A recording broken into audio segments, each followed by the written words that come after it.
ఉండాలో అంతలోనే ఉండు. ఎప్పుడు కూడా నీ జీవితంలో ఏదైనా సరే నిన్ను ఉన్నత స్థానంలో నిలబడుతుందో దానిపైనే దృష్టి పెట్టు. అప్పుడే అందరూ కూడా నిన్ను వెతుక్కుంటూ వస్తారు. ఇక ఈ రోజుతో నీ దిగులు మొత్తం కూడా నీ కష్టాలన్నింటినీ కూడా ముగింపు తల్లి. నీ జీవితంలో నీ కష్టాలన్నీ కూడా పోయి ఒక శుభవార్తల మీద శుభవార్తలు తప్పకుండా ఉంటావు. నీ మనసు చాలా మంచిదమ్మా. ఒకరిని బాధ పెట్టాలని నువ్వు ఎప్పుడు కూడా ప్రయత్నించలేదు. అందుకే నువ్వు నాకు ఎంతో ప్రియమైన బిడ్డవని మరీ చెప్పుకుంటూ ఉన్నాను. నీ సంకల్ప బలం చాలా గొప్పది. దాని ముందు జాతకాలు, ముహూర్తాలు ఇవన్నీ ఏం పని చేస్తాయని చెప్పు. ఏమైనా సరే చాలా చిన్నవని తెలుసుకో. అదే బలంతో ముందుకు వెళ్ళు.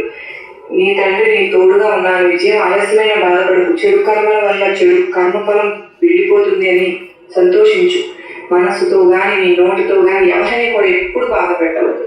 ఎప్పుడు కూడా జీవితంలో సంతోషాలను అనుభవిస్తామని పదే నీకు నేను చెప్తూనే ఉన్నాను. ఎప్పుడు కూడా చెప్తూ వస్తూ ఉన్నాను.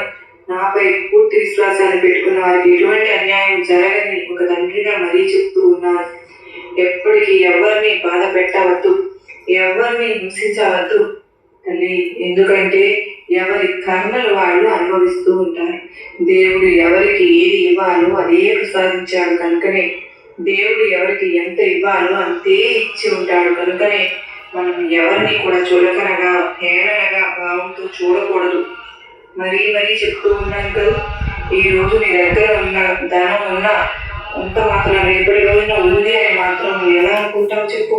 అందుకే ముందే మరీ చెప్పాను, ధనాన్ని ఎక్కువగా వృధా చేసుకోకుండా ధనం లేని వారికి సహాయం చేస్తూ ఉంటే కనుక ఎప్పుడు కూడా ధనం లేదని ఇతరులను హేళన చేయకుండా ఆ భావంతో చూడకుండా దేవుడు ఎవరికి ఎంత ప్రసాదిస్తాడో అంత జీవితాన్ని మనం గడుపుతున్నాము అని అనుకుంటే చాలు.